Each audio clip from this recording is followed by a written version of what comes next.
All right, everybody. So now I want to talk about this reading from Rocca. And I don't have any slides. It's just us and the text. And a little chapter on analogy in Aristotle. So what do you think? I do wish that we could have a little discussion back and forth. I'm going to assume certain responses, a certain amount of feedback, and work with that. So I asked you to focus on pages 81 to 84. The chapter begins on page 87, so you've got 4 pages there that you have to deal with before you get to the pages that are important to me. And then there are a few pages afterwards that you could also read. But we just want to focus on this first on sort of those 4 pages. So what do you do with what came before that? How does one wrestle with this sort of stuff? I would have thought that, maybe not. Maybe for you, the reading was absolutely fine, but I would have thought that there are certain difficulties that you would encounter. What are those difficulties? Let's try to identify them. One is just the quality of the language, technical terminology that enters in fairly quickly. It might overwhelm us a little bit. The second thing that enters in, I think, is the foreign languages, particularly Greek. And we see him putting words in italics and in parentheses. And that might just intimidate us. That might just make us a little uncomfortable with what we're reading. Because like, well, I don't know this language, and this is just distracting for me. And that can be a kind of difficulty. And I think that we have to be willing to engage that and to know how to parry that. Not to allow it to put ourselves off, and not to be intimidated by it, not to feel like, oh, well, I can't really get that far with this reading because I don't understand the details, and therefore, what the heck. The third thing I think that can trouble us or distract us is the way that references are made. At least I've noticed this for myself. I'm thinking of 2 things. I'm thinking of in-text citations, like even on the first page on page 77, where he mentions the Timaeus. We may not know the work, but if we do in brackets, he has this 31c. Like, well, what the heck is that? How is he referencing the text? And I found myself, I can't imagine where you would find that. How does that reference work? It doesn't. It's not a page number. So what are you doing here? And in the footnotes, sticking with page 77, 2 footnotes that involve 2 modern languages that aren't English. Little reference to a German title there, and then in footnote 2, a French title. And you might think, okay, well, I'm just down the rabbit hole here. There's details here that I don't understand. This is just dance. And we might not be up for it. So that's partly why I asked you only to read pages or to pay attention to pages 81 to 84. But, we can do this. And if we want to make sense of important readings, we're going to need to do this. So we acknowledge those things and we carry on. And one of the things that we might be able to take away from pages 77 through, we're trying to crawl our way to page 81, where the prof has asked us to really pay attention. One of the things that we might be able to get from pages 77 to 81 is that Aristotle uses the word analogy. Not a terribly gripping insight. It's there in the title, and that's fine. That's exactly right. He is introducing the use of the word analogy in Aristotle. If that's all we get from those first few pages, I think that that's absolutely fine.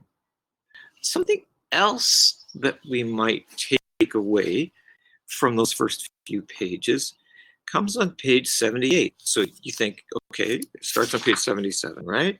So you've got a couple of little introductory paragraphs, and then you're beginning to get into the meat of it on page 78. And what you might notice is the idea of proportion.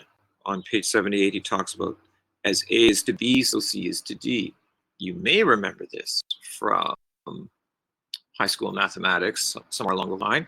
You may not. That's fine. The notion of proportionality is one understanding of analogy.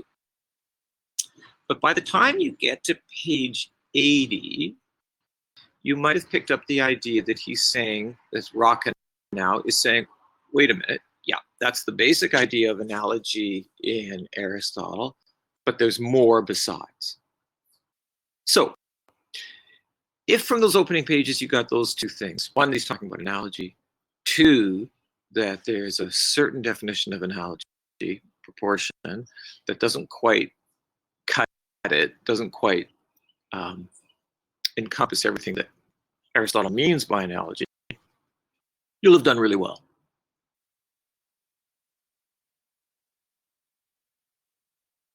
There's a modern philosopher who actually teaches at Waterloo, Paul Thagard, who has written a book called Hot Thought, in which he reviews the notion of analogy in Aristotle and in classical thought, and he emphasizes this notion of proportion. Rocca isn't writing directly in response to or in conversation with Paul Thagard, but he is writing in conversation with that idea that analogy as proportion is something that needs to be supplemented. Okay, so we get to page 80, and where we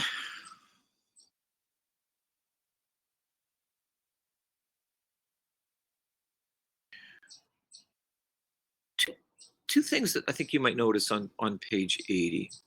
Well, I was to finish my sentence. What I was going to say is where we might start to take notice is right at the bottom of the page, where he says, Aristotle also discusses what will become two other very influential themes. So this is related to analogy, but they're influential and they're related to what he's already laid on the table. So we should probably be starting to pay attention there.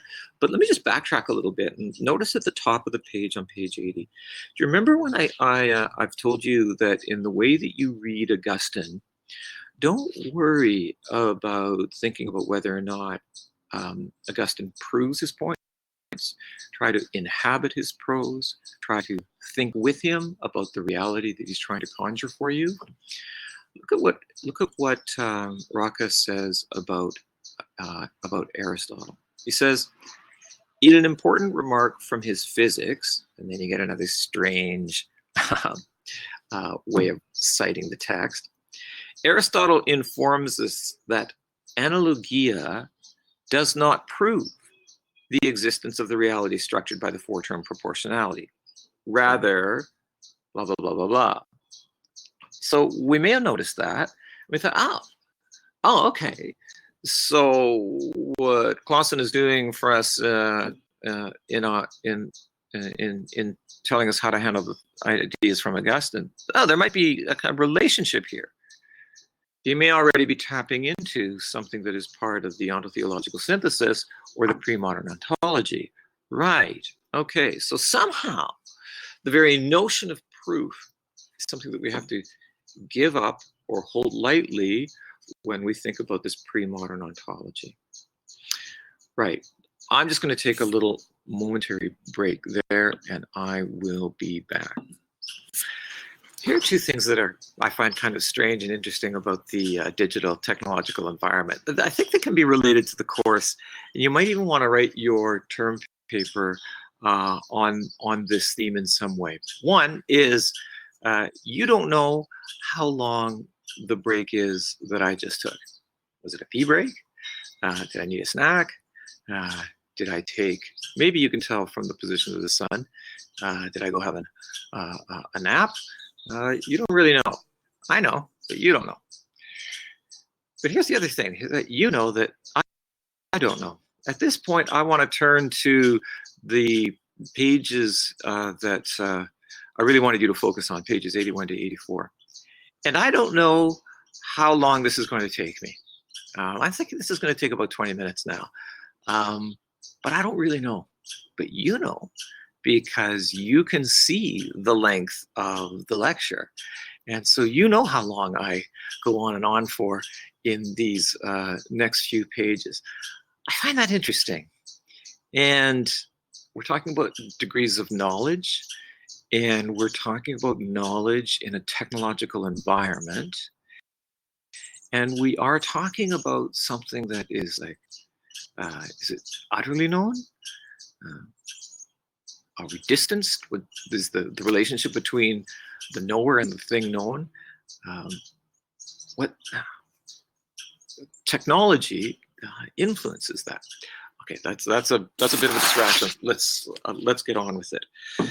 So at the bottom of page 80, paragraph, he says, Aristotle also discusses two other influential themes.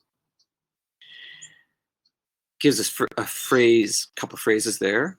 Equivocal predication of being. Quite distinct in his thought from the treatment of analogia as proportionality. Okay, so there's three things there. And I didn't ask you to focus on that. So, you don't need to be paying terribly close attention. But whenever you do reading, you always think of context. So it's always a good idea to think, okay, well, what came before? And maybe, what comes after. So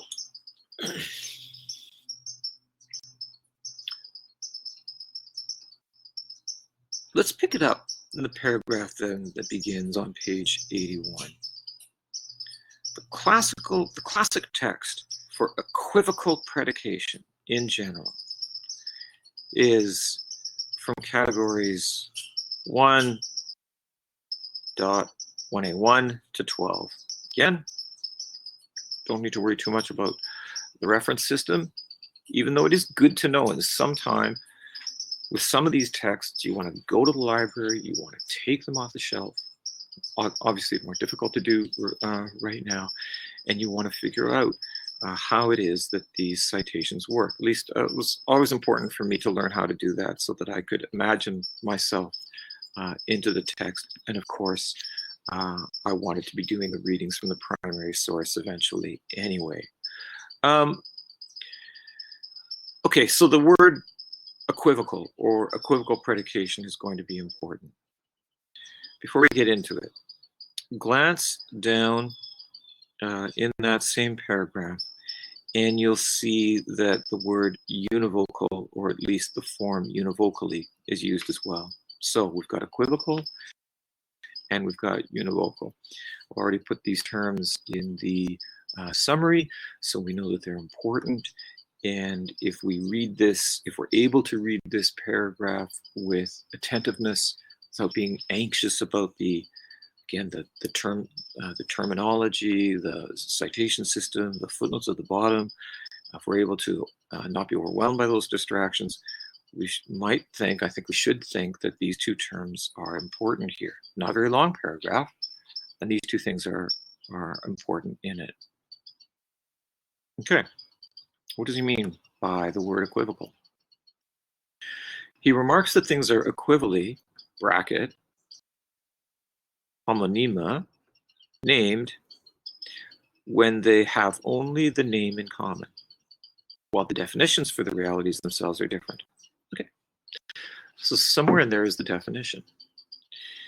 Now, when you say the word aloud that's in italics, homonyma, homonym, right? You think, oh, actually, I do know that word, a homonym.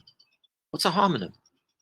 Again, if we were in class together, I would be pausing and asking you to dredge that out of your memory. What is a homonym? Homonyms are two words that have the same sound, but they mean something different. Okay, so they have only the name in common. So one example that I like to use is the word stool. Stool. It can mean two very, very different things. It can mean a three-legged chair. I guess a stool can have four legs as well, because the three isn't absolutely determinate, but it could be something that you sit on, or a little stool that you stand on to get something from an upper cupboard. But stool can also be like when you walk your dog and a hot steaming pile of shit, right? Do those two things have any relationship to one another? No. The word's the same. The word sounds the same. Stool. But that word has two completely different meanings. So the word is equivocally used. There's equivocal meaning in those words. Only the name is held in common. The definition for the realities, the definitions are different. Now, the example that he uses is the word Zoom. For example, both a human and a portrait can be properly called a Zoom. But this is obviously, forget the bit in brackets for a moment, but this is obviously an equivocal predication, since though the name is the same, the definitions for a human and a portrait are quite different. Okay, so you have the same word, Zoom, and it refers to two different things. Okay, so that's equivocal predication, or an example of equivocity. We'll come back to the bracketed bit in a little bit, but let's get the opposite idea straight in our heads here now. The opposite idea is univocity. The notion of univocity is when the same word means the same thing. Things are univocally named when they bear the same name with the same meaning. And what's the word in italics that he gives us in the ancient language? Synonyma is our word synonym. Synonym. Oh, I know what a synonym is.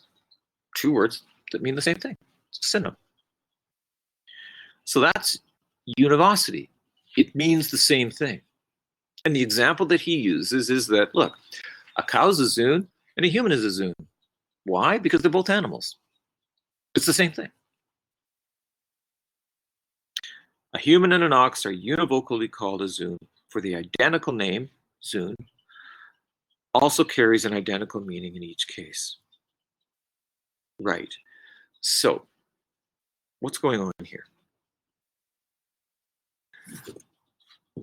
Think of these two things as being opposites.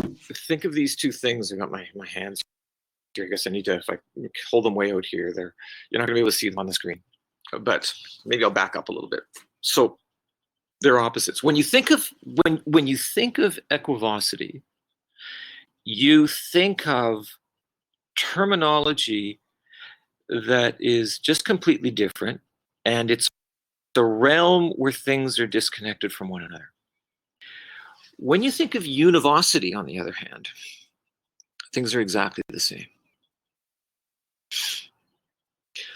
When you think of equivocity, you want to think of a realm in which you're saying, I don't know what the hell you're talking about. Or what you're talking about is something that is unique to you yourself.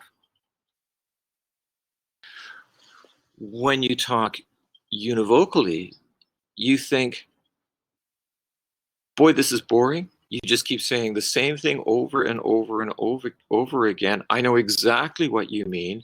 It's very flattened. When you think equivocally, you think, this is the rich and personal and subjective language, say, of the arts, of poetry, of painting. To use a modern word, of constructivism. I construct meaning. The meaning is equivocal. It's not just flatly given. It's got the rich texture of individual interpretation, of context, of history. When you think equivocally, you think it's boring, it's flat, it's the same thing over and over again. I know exactly what this means. There's rigidity here. There's no room for imagination. There's no room for subjectivity. It's the language of fundamentalism.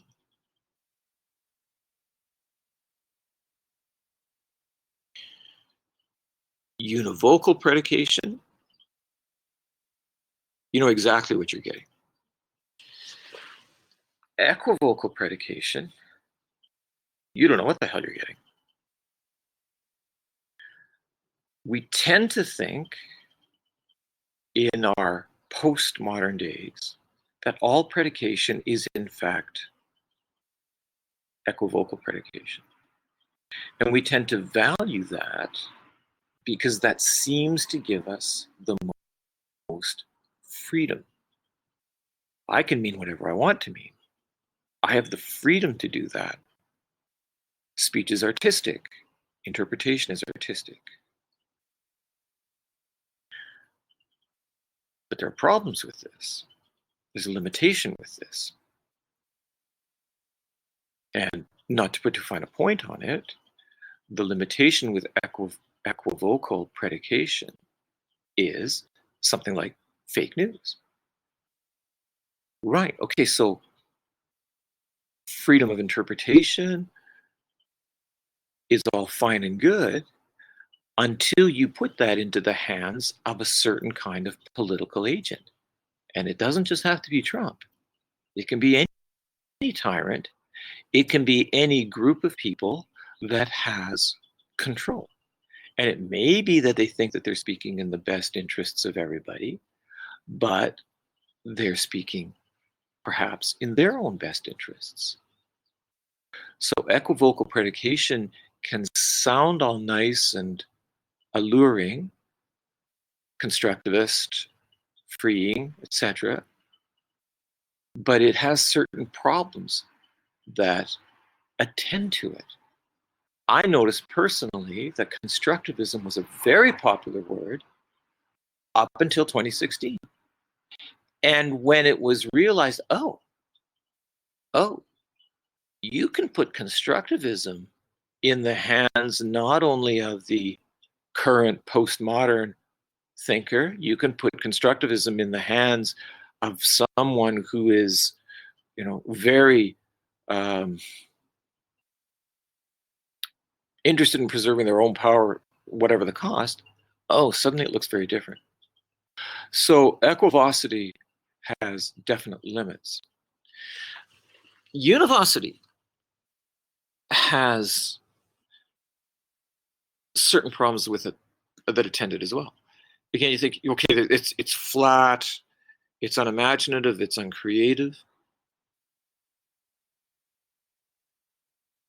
I think we, especially in the arts, we more readily think of this is a very problematic word. But it has a certain kind of attractiveness too, particularly to people in the sciences, because they're trying to nail down language. They're trying to nail down what exactly it is that they're referring to.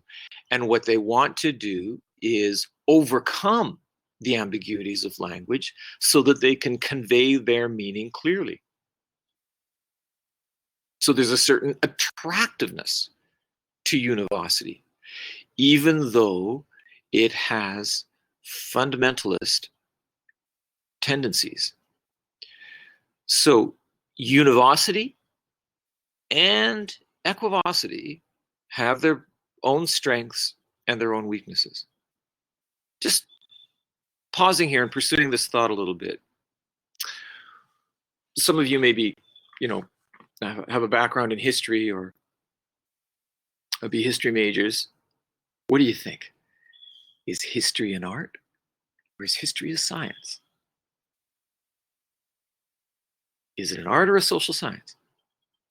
And this is a really important conversation that is ongoing in the discipline. Some people think that it's possible to overcome your prejudices and your biases, to set those aside, and to reach a proper historical understanding. Those people tend to see history as a social science. Other people say, well, no, interpretation is always part of what's going on in historical reading. You're always bringing to the table your own predilections, your own way of telling a narrative. History is more of an art. That wrestling involves these two poles: equivocity, univocity. What are we to do? Do we just oscillate from the one to the other? Is it a matter of extremes? And here's where Aristotle can really help us. And if we think that we simply have to throw up our hands and say, well, the truth is somewhere in between, and we can only just talk vaguely like that, well, then we need Aristotle's help, because analogy can give us something more than that. Okay.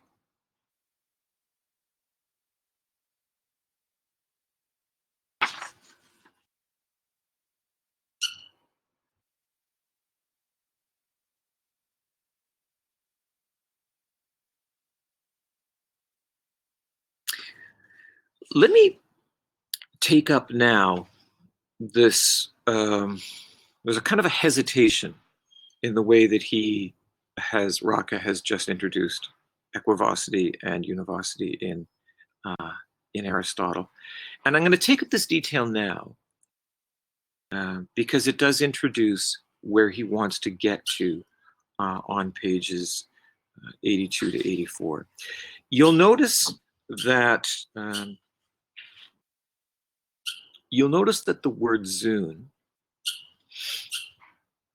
could mean, okay, so in purely equivocal terms, it could mean a human or it could mean a picture. But in slightly more problematic terms, the word Zune could refer to a human or a picture of a human.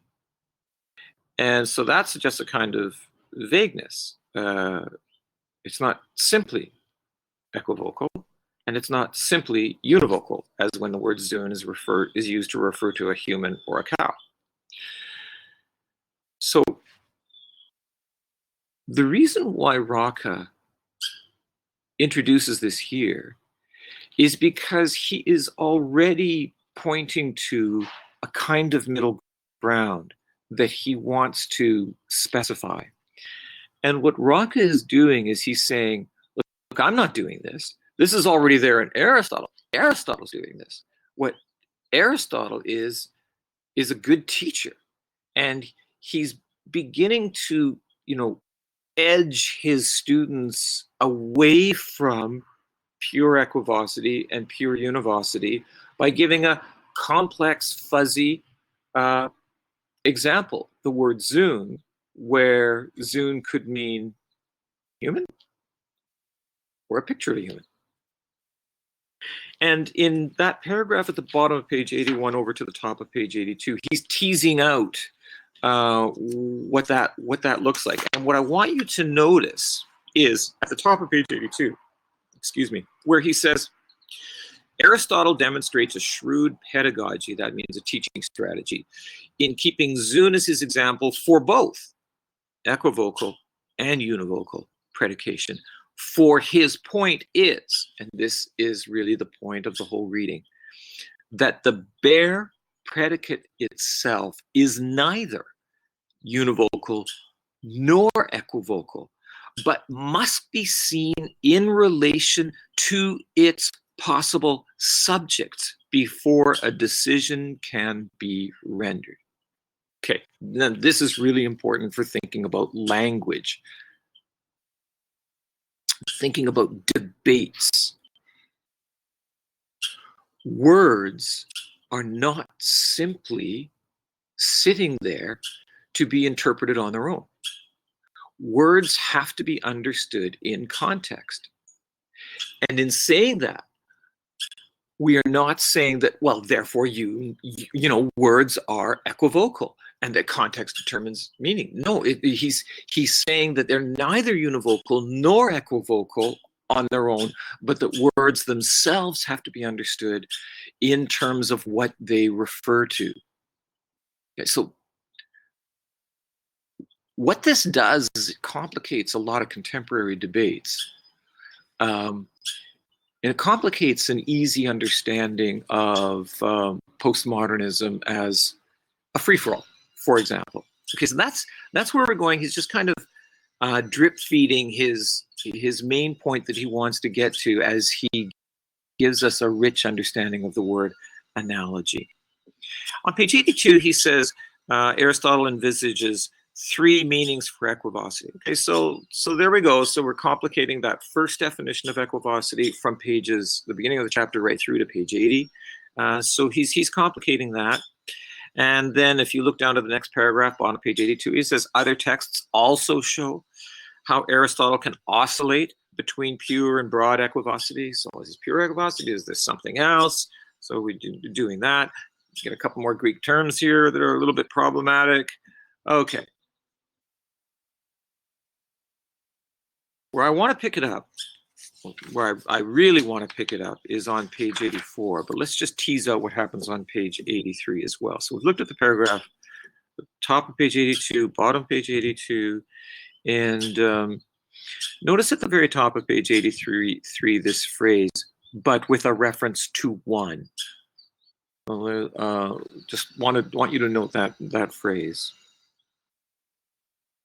Okay, so in thinking of something different from pure equivocity, he says this in the paragraph, first full paragraph on page 83.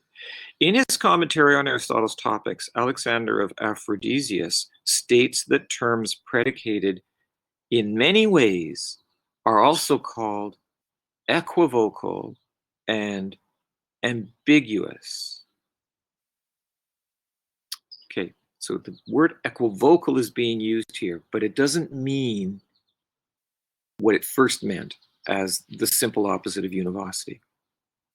Although Aristotle never associated amphibola with terms predicated in many ways, we have just seen he did recognize a mean between univocity and pure equivocity, and did connect the broad sense of equivocity with such terms. Okay, so he's got pure equivocity, and now he's got broad equivocity. Broad equivocity acknowledges ambiguity, creativity, something different from flat univocity, but it's not a free-for-all. So we're going to keep an eye on this phrase, broad equivocity. And then he says where he got this from, and he hauls out a bunch of thinking about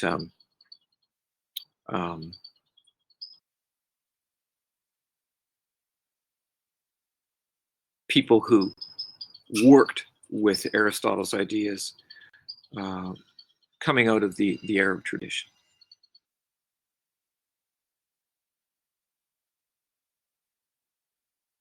Where this leads him to is a phrase that appears at the bottom of page 83 that is very powerful.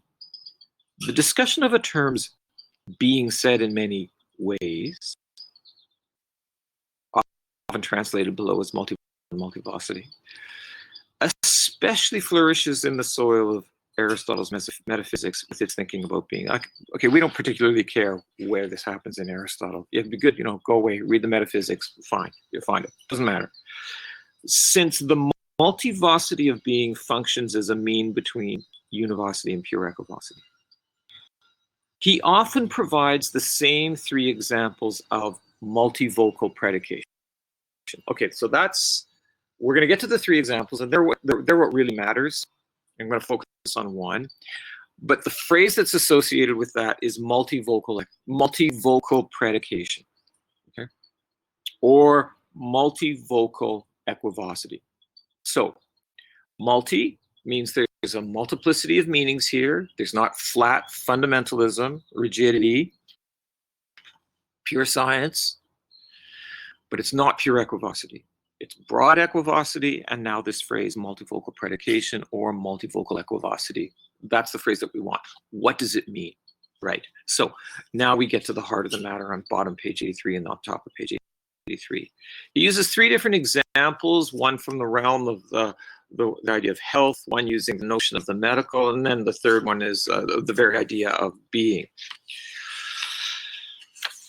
In all three cases, there is always a reference to some one thing, to a singular reality that bestows unity upon the various multivocal senses. So we're not allowed to think in an untethered way, to think in a way that allows us to make up meanings, to think that meanings are just floating out there to be chosen at random. No, the meanings are drawn together. Let's use the example of health. Urine is called healthy only insofar as it is a sign of bodily health. A diet is called healthy only insofar as it contributes to bodily health. So let's just take this example. So one might say the urine is healthy. So you can imagine yourself, got this horse, and it's just not performing well. So you take it to the vet. And one of the things that the ancient vet does is he collects a sample of the horse's pee. He looks at the pee, and he says, "This urine looks normal. This urine is healthy." What is the meaning of the word healthy? Well, let's just let that sit for a moment. We can say that, okay,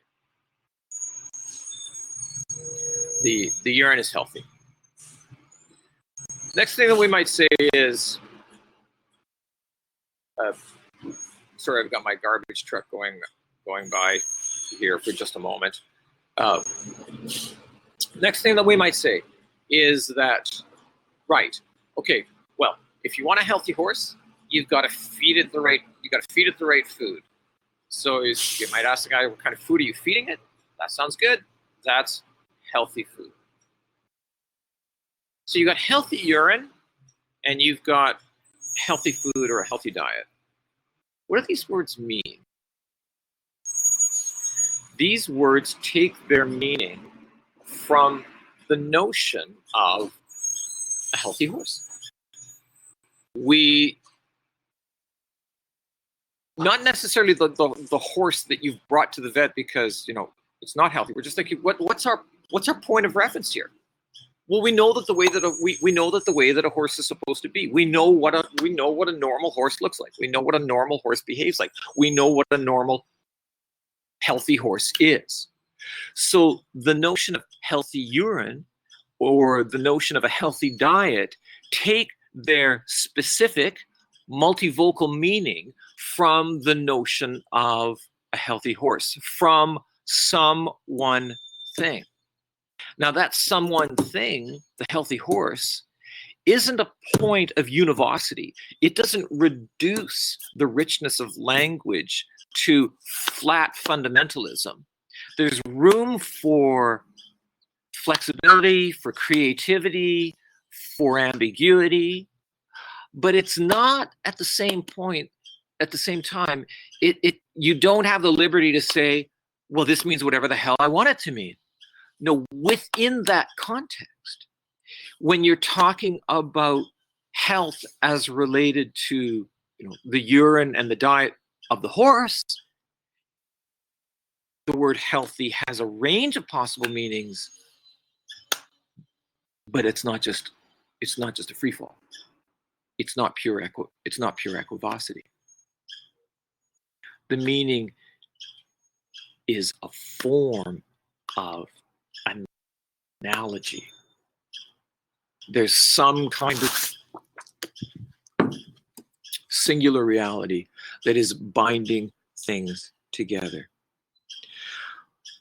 The one focal point, in this case, the healthy horse, is not itself a concept or a meaning, though it can, of course, be signified by the multivocal term, but a single reality to which all the multivocal predications must bear reference. And you can see how Aristotle would use this with the concept of being, participatory being, right? So that everything in the world has being itself, but it's more accurate to say that it participates in being. It gets its being from its participation in the one larger reality. And then, so you get a little discussion of that sort of detail in that paragraph on the middle of page 84. And then he says, here's this paragraph, here's this long sentence, part of which I quoted in the introduction.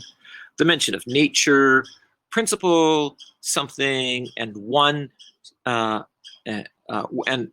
one thing should help us to appreciate the fact that Aristotle is thinking of a certain single nature or reality to serve as the focal point of unity for multivocal predication, so that when he mentions the common in reference to multivocal terms, he's not proposing a common univocal concept, but an individual reality that is common insofar as it is that to which all the different multivocal senses of a particular term must somehow refer if they are to attain and preserve their own nuanced meanings. So you're avoiding here the either or of fake news. I think that my equivocity was on this side, right? Fake news, lying, pure subjectivity, saying that a work of art means whatever the hell you think it means. Therefore, your ability to go to the prof and say, why did you give me a lower grade? Because this is what it means to me, and I should be able to say what it means to me, and so you should be giving me an A. Right? All of that is equivocity.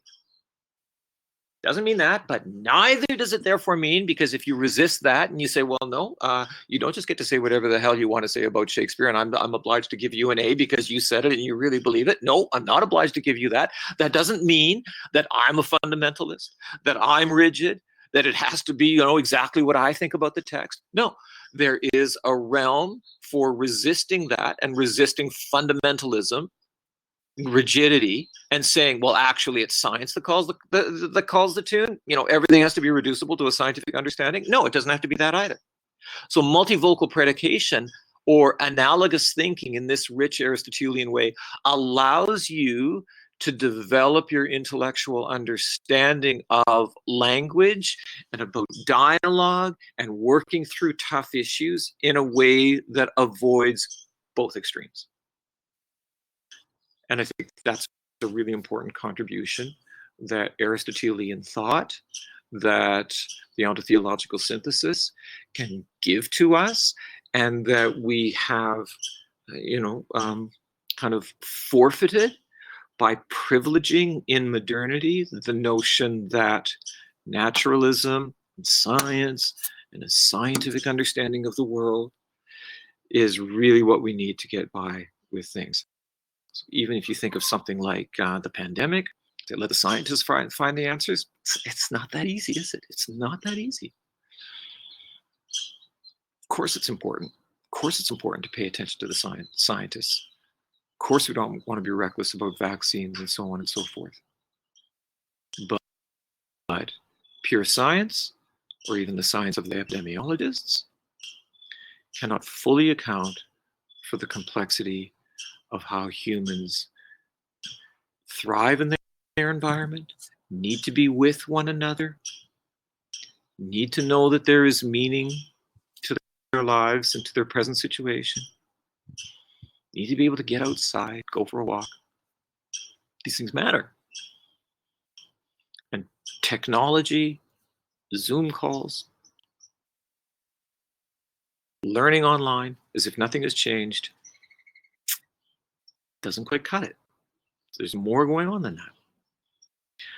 All right, I'm going to stop there, and I've gone on for more than 20 minutes. You can see that, right? All right, okay. Bye for now.